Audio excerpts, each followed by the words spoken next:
گواہی اپنی معبود ہونے کی. خدا نے کہا میں گواہی دیتا ہوں کہ میرے سوا کوئی معبود نہیں. جو گواہی اللہ نے دی وہی گواہی ہم دیتے ہیں. ہم بھی گواہی دیتے ہیں کہ اس کے سوا معبود کوئی نہیں. اب میرا اسلام آباد کا نکھرا نتھرا مجمع مجھے بول کے بتائے کہ اللہ صرف معبود ہی ہے. اللہ قادر بھی ہے, اللہ خالق بھی ہے, اللہ رازق بھی ہے. لیکن کلمے میں یہ نہیں کہا جاتا لا خالق الا اللہ, اللہ کے سوا کوئی خالق نہیں. کلمے میں یہ نہیں پڑھا جاتا لا رازق الا اللہ, اللہ کے سوا کوئی رازق الا اللہ, اللہ کے سوا کوئی مالک نہیں. کلمے میں کہا جاتا لا الہ الا اللہ, اللہ کے سوا عبادت کسی کی نہیں. اس کا مطلب رازق بھی اور ہے, مالک بھی اور, رازق بھی ہے, مالک بھی ہے, معبود کوئی نہیں.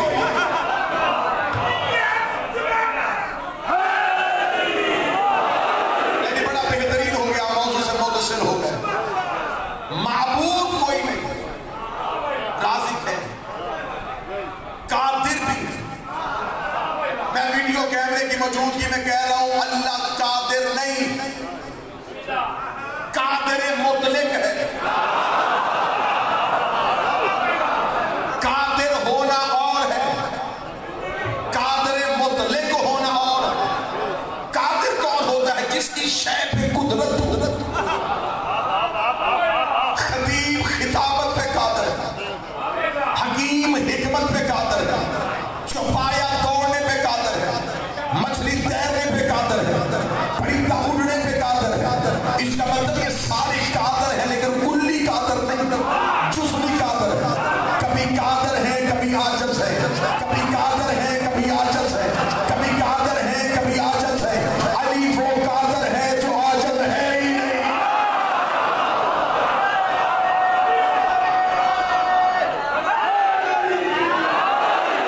علی بھی قادر ہے, علی قادر ہے, عاجز نہیں. اب میں قادر اور قادر مطلق کی اتنی خوبصورت سادات کی موجودگی میں تعریف کرنے لگا ہوں. قدرت رکھ کے پھر سجدہ کرے اسے قادر کہتے ہیں. بولو اسلام آباد والو. لیکن قدرت رکھ کے پھر مسجود کہتے ہیں, اسے قادر مطلق کہتے ہیں. آل محمد کے گھر کے محمد معجزات نہیں دکھاتے تھے, قدرت دکھاتے تھے.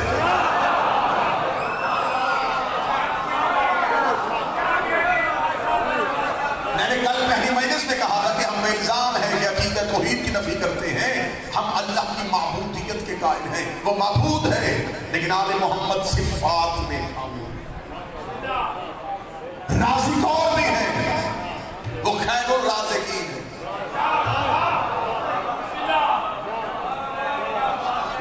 اللہ صرف رازق نہیں, خیر الرازقین ہے.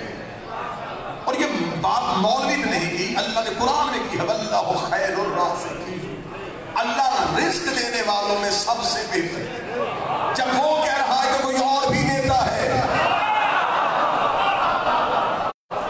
مولا امیر المومنین سے پوچھا گیا مولا رزق کتنی قسم کا ہوتا ہے؟ علی نے فرمایا رزق کی 70 قسمیں. میں مولا امیر المومنین کا فرمان پڑھ رہا ہوں. مولا فرماتے ہیں رزق کی 70 قسمیں. مولا فرماتے ہیں کہ جو تم رزق کھاتے ہو نا جسے روٹی کہتے ہو, یہ سب سے نچلی قسم ہے.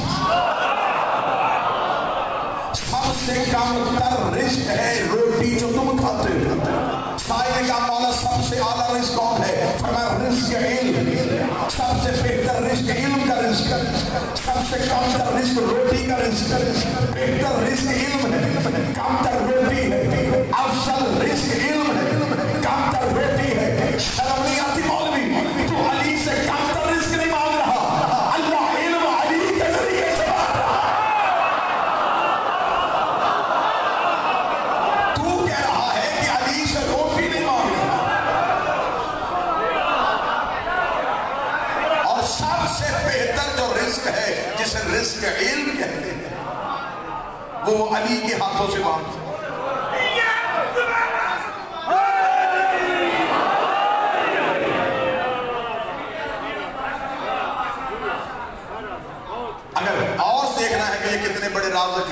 تفہیم القرآن یہاں ممبر کر لیا مولانا ابو العلا مودودی نے لکھا یہ جو 3 دن مسلسل سیدہ کے دروازے پہ فرشتے آتے رہے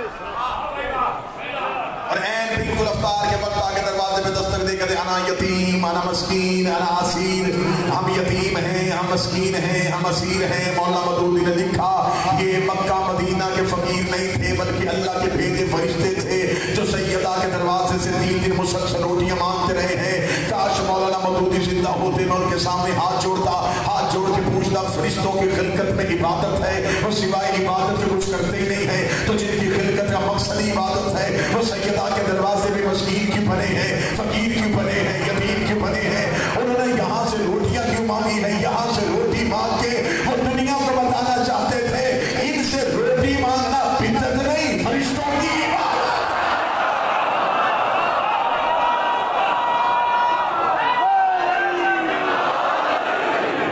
عبادت ہے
رزق تو ان کے دروازے سے مل جاتا ہے سب سے بہتر رزق علم ہے وہ اللہ علی کے ذریعے سے باندھا ہے یہی وجہ تھی کہ علم کے شہر کا دروازہ علی کو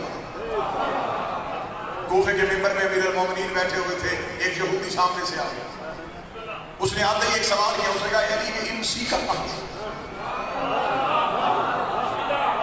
یہ اتنی جلدی سوالات کے جوابات دے دیتے ہیں کہ کہاں سے سیکھ کیا ہے اس کے ذہن میں خیال تھا کہ علی بتائیں گے کہ میری گھٹی میں امامت ہے میں امامت کے زور پہ دیتا ہوں لیکن علی جانتے تھے کہ اسے ابھی علی ولی اللہ بھی پڑھانا اسے ابھی محمد رسول اللہ بھی پڑھانا ہے اسے ابھی لا الہ الا اللہ بھی پڑھانا ہے علی نے کوفے کے ممبر میں بیٹھ کے سینے پہ ہاتھ رکھا حاضر صفت العلم حاضر دعا پہ رسول اللہ مذکر زکا یہ میرے سینے میں جو علم ہے یہ رسول کے لعاب چوسنے کا اثر ہے یہ رسول کے لعاب چوسنے لعاب کا نام آنا تھا یہودی وہیں سے کام کے کہنے لگا جس کا شاگرد ایسا ہے وہ استاد کیسا ہوگا جس کا ڈاکٹر ایسا ہے وہ سردار کیسا ہوگا وہ محمد رسول اللہ پڑھتا ہوا دربار سے باہر جانے لگا پیچھے سے منافق اٹھ کے کھڑا ہو گیا اس کا آج پتہ چلا ہے یہ تیرا اپنا علم نہیں یہ تو رسول کے لعاب کی وجہ سے ہے علی کے والی اس وقت ساتھ میں چپ نکل یہاں سے ابھی لعاب بولا ہے لہو نہیں بولا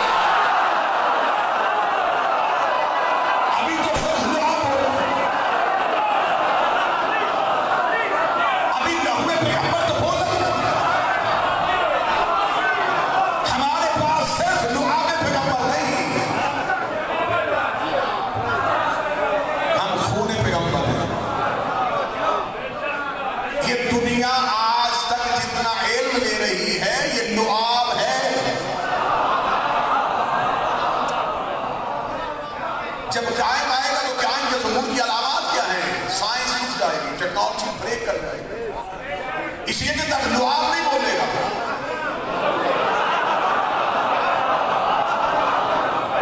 اب لہو بولے بندوں سے لعاب والا علی برداشت نہیں ہو رہا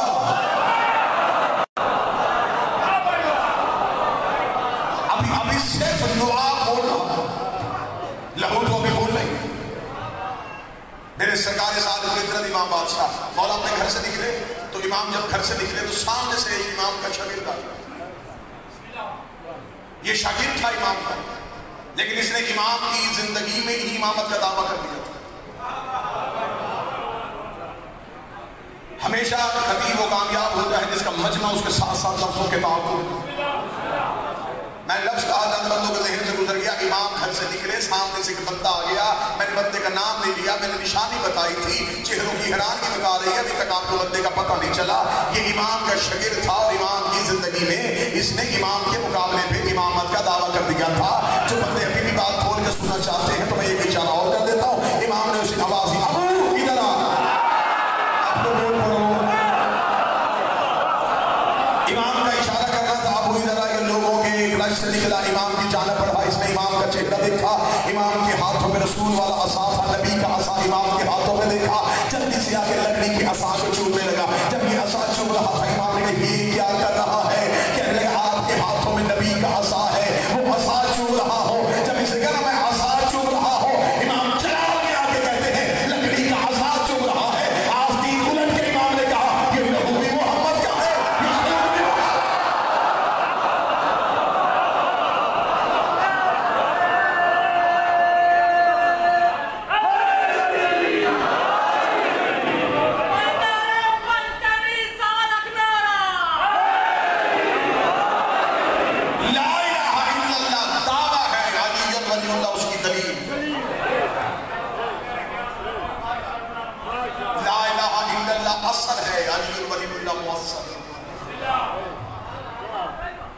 میں پھر شکلہ کہنے لگا ہوں لا الہ الا اللہ دعویٰ ہے، علی بن ولی اللہ کی دلیل.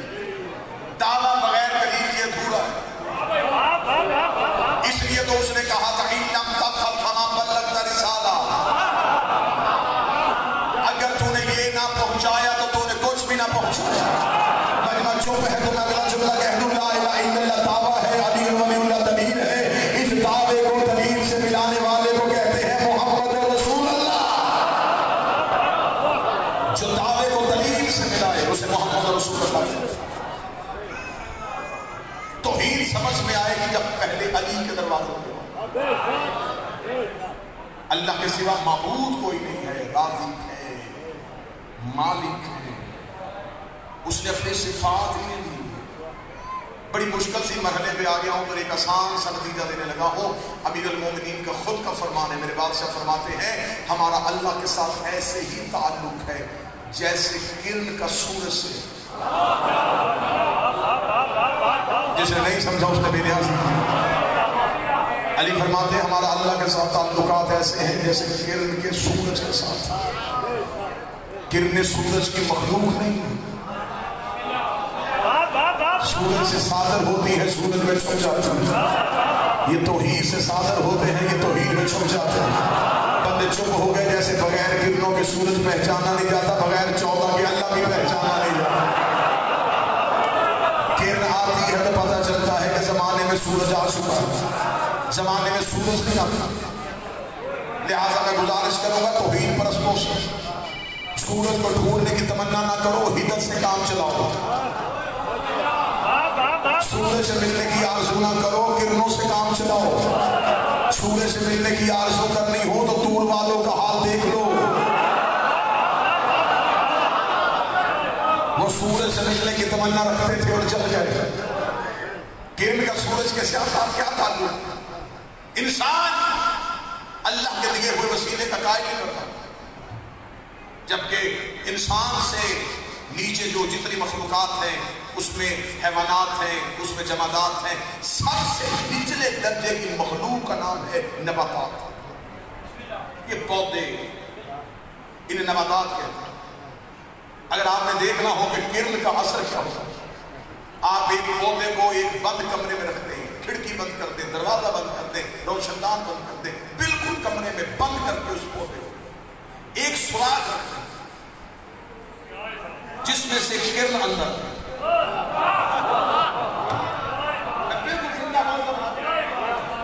تھوڑی عرصے بعد جا کے آپ دروازہ کھولیں، پودا اس طرف جھکا ہوگا جدھر سے کرن آ رہی.